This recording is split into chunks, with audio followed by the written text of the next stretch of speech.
उसकी आत्मा के एक हिस्से को अलग कर दिया गया था। वंदे मातरम को तोड़ दिया गया था, उसके टुकड़े किए गए थे। कांग्रेस ने मजहबी आधार पर वंदे मातरम के एक हिस्से को ही हटा दिया।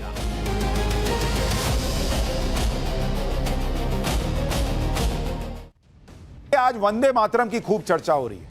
यह भी बात उठ रही है कि वंदे मातरम गीत को कांग्रेस ने तोड़ा क्यों, वंदे मातरम के अहम हिस्से हटा क्यों दिए गए। लेकिन वंदे मातरम की इस चर्चा के बीच आज आपको कांग्रेस के ही राज में हिंदुओं के खिलाफ हुए उस बड़े कांड के बारे में भी जानना चाहिए, जिसके बारे में कोई चर्चा नहीं करता। लोग अक्सर याद करते हैं कि भाई राम भक्तों पे गोली चली थी, लेकिन बॉस 7 नवंबर 1966 यानी आज के दिन 59 साल पहले साधु संतों का सीना छलनी हुआ था इसी दिल्ली में, राजधानी में। और तब देश में इंदिरा गांधी की सरकार थी। इस सबसे भयावह कांड का चैप्टर आज खोलने जा रहा हूं। यह बताऊंगा कि राजधानी दिल्ली में संसद के पास साधु संतों पर गोली चली क्यों थी। लेकिन जो पहले हुआ था उसकी एक झलक देखिए।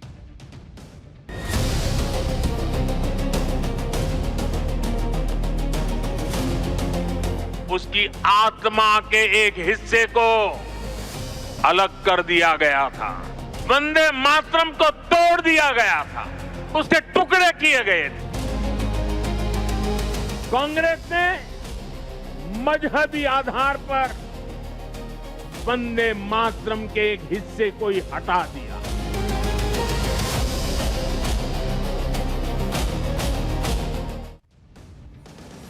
भारत के इतिहास में बहुत सारे ऐसे काम हुए हैं जिनकी चर्चा बहुत कम होती है या होती ही नहीं। हिंदुओं के खिलाफ ऐसे ऐसे कांड हो चुके हैं जिसके बारे में सुनकर आप हैरान हो जाएंगे। और ऐसा ही एक कांड आज से 59 साल पहले 7 नवंबर 1966 को इंदिरा गांधी के राज में हुआ था, जिसने पूरे देश को हिलाकर रख दिया था। लेकिन तब सोशल मीडिया का वैसा दौर नहीं था और की खबरें जो हैं वो पूरी तरह से फैलती, और फिर बाद में तो कालीन के नीचे चला गया मामला। 1966 में देश में इंदिरा गांधी देश की प्रधानमंत्री थी। इंदिरा गांधी को प्रधानमंत्री बने हुए ज्यादा समय नहीं हुआ था और उसी समय देश में गोरक्षा के लिए एक बड़ा आंदोलन चल रहा था। साल 1966 में देश के अलग अलग हिस्सों में गो हत्या रोकने के लिए कानून बनाने की मांग हो रही थी। करपात्री जी महाराज जैसे बड़े संत लगातार गोहत्या पर प्रतिबंध की मांग कर रहे थे। करपात्री जी महाराज तो कई सालों से गोहत्या पर प्रतिबंध की मांग कर रहे थे। 7 नवंबर 1966 को गोरक्षा अभियान के तहत हजारों साधु संतों के साथ करीब 1.25 लाख लोग दिल्ली पहुंचे थे। साधु संतों ने दिल्ली में संसद भवन को घेर लिया था। अपने साथ गाय और बछड़े लेकर पहुंचे थे, कहा गया। साधु संतों को रोकने के लिए पुलिस ने फायरिंग कर दी और कहा जाता है कि फायरिंग में कई लोग मारे गए थे। 1966 में इस गोलीकांड की चर्चा पूरे देश में हुई। इंदिरा गांधी सरकार पर आरोप लगा कि उसने हिंदुओं पर गोलियां चलवा दी, साधु संतों पर गोलियां चलवा दी। साधु संतों का तो यह तक कहना है कि फायरिंग में सैकड़ों लोगों की मौत हुई थी। आप सोचिए, सैकड़ों हजारों साधु संत, आम पब्लिक गोरक्षा के लिए संसद के बाहर जमा हुई थी। वहीं पर अटल बिहारी वाजपेयी, महावीर त्यागी और रामेश्वरानंद जैसे बड़े लोग संबोधन कर रहे थे। और वहां किसी ने कल्पना नहीं की होगी कि पुलिस फायरिंग कर देगी। इतनी बड़ी घटना हो जाती है और आज बहुत लोगों को इसके बारे में पता भी नहीं होगा, बल्कि इस घटना को देश के खिलाफ साजिश बताया जाता है। लेफ्ट लॉबी इस घटना की तुलना लश्कर तैयबा और जैश ए मोहम्मद से करती है। 1966 के गोरक्षा अभियान को 2001 में संसद पर हुए हमले की तरह बता देती है लेफ्ट लॉबी। लेफ्ट की पार्टियां और नेताओं ने इस घटना के पीछे CIA के शामिल होने की बात तक कही है।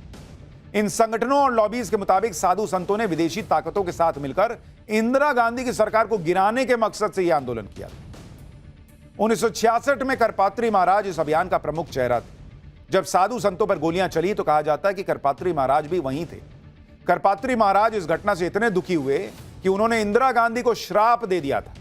कहा जाता है कि पुलिस की गोलीबारी में जब कई साधु संतों की मौत हो गई तो करपात्री महाराज खुद साधुओं के शवों को उठाते हुए इंदिरा गांधी को श्राप दे रहे थे। करपात्री महाराज ने कहा था कि हमें इस बात का दुख नहीं है कि तुमने निर्दोष साधुओं की हत्या करवाई, बल्कि तुमने गौहत्या करने वालों को छूट देकर पाप किया है और यह पाप माफी के लायक नहीं है। गोपाष्टमी के ही दिन तुम्हारे वंश का नाश होगा। जिस तरह निर्दोष साधुओं पर गोलियां चली हैं, उसी तरह का हश्र तुम्हारा भी होगा। तुम पर भी गोलियां चलेंगी। ये इंदिरा गांधी को श्राप दिया था उन्होंने। कहा तो यह भी जाता है कि फायरिंग के बाद पुलिस ने कई साधु संतों को गिरफ्तार करके तिहाड़ भेज दिया था, जिसमें करपात्री महाराज भी थे। साधु संतों पर गोली चलाने की घटना पर संसद में चर्चा भी हुई। जनसंघ के सांसद रहे हुकुमचंद कछवाए ने संसद में साधुओं की हत्या का मामला उठाया। हुकुमचंद ने पहले सांसद थे जिन्होंने 1962 की हार के बाद परमाणु परीक्षण का प्रस्ताव संसद में पेश किया था, लेकिन उस प्रस्ताव को कांग्रेस ने गिरा दिया था। हुकुमचंद कछवाए ने कहा कि पूरे देश में गौहत्या के खिलाफ एक जनभावना बन रही है, इसे बड़ा कलंक माना जाता और इसी को रोकने के लिए साधु संत कानून की मांग कर रहे थे। हुकुमचंद कछवाए ने कहा कि इस प्रदर्शन को फेल करने की योजना पहले से बन रही थी। 5 नवंबर 1966 को 62 गुंडे बंगाल से बुलाए गए थे। दिल्ली से भी 80 गुंडों को बुलाया गया था। 7 नवंबर को कई पुलिस वालों को छुट्टी दे दी गई थी, जबकि पहले कभी भी इतने पुलिस वालों को छुट्टियां नहीं दी गई थी। हर गुंडे को 150 रुपए दिए गए थे। प्रदर्शन में तोड़फोड़ करने की ट्रेनिंग दी गई थी। पुलिस वालों को प्रमोशन का लालच दिया गया था। इतना ही नहीं, उन लोगों को कुरान, गीता और रामायण की कसम भी दी गई थी। हुकुमचंद कछवाए ने संसद में गौहत्या विरोधी प्रदर्शन को लेकर तीखे अंदाज में सरकार पर हमला किया था।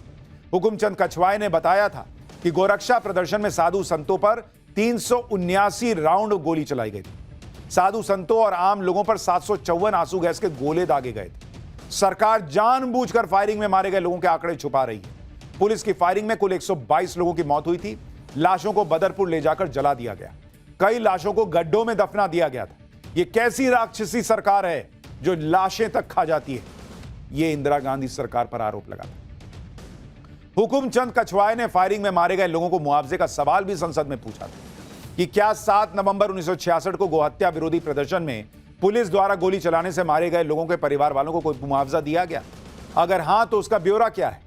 क्या सरकार ने उन लोगों की भी कोई सहायता की है जिनके स्कूटर और कारों को आग लगाई गई थी? अगर हां, तो कितनी? हुकुमचंद कछवाए ने सरकार से 2 सवाल पूछे और उनके जो जवाब मिले वो हैरान कर देंगे आपको। सरकार की तरफ से तत्कालीन गृह राज्य मंत्री विद्याचरण शुक्ल ने कहा था कि किसी भी मृतक के परिवार को मुआवजा देने का प्रश्न ही नहीं उठता। जिन सरकारी कर्मचारियों की गाड़ियों को नुकसान पहुंचा था, उनको सरकार की तरफ से 1,83,615 रुपए मंजूर किए गए।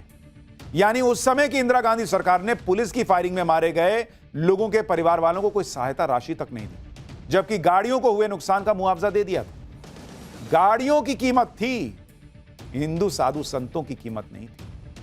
और आज जब हिंदुओं की बात होती है, नरेंद्र मोदी हिंदुओं की बात करते हैं, तो कईयों को आग लगती है, क्योंकि उस वक्त क्या क्या हो रखा है।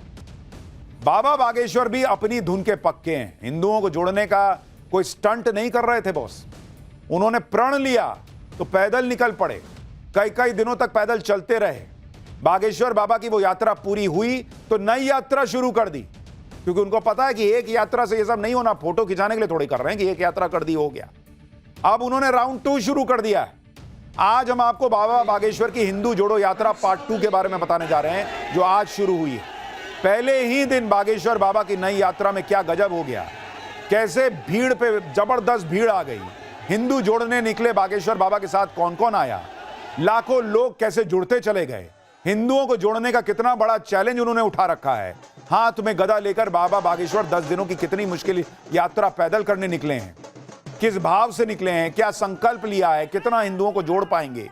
पिछली बार पैदल नंगे पांव चले थे, इस बार मोजा क्यों पहन लिया है, गदा क्यों उठाई है, क्या हिंदू उनकी बात सुन रहा है, सब बताऊंगा। पहले ट्रेलर देखिए।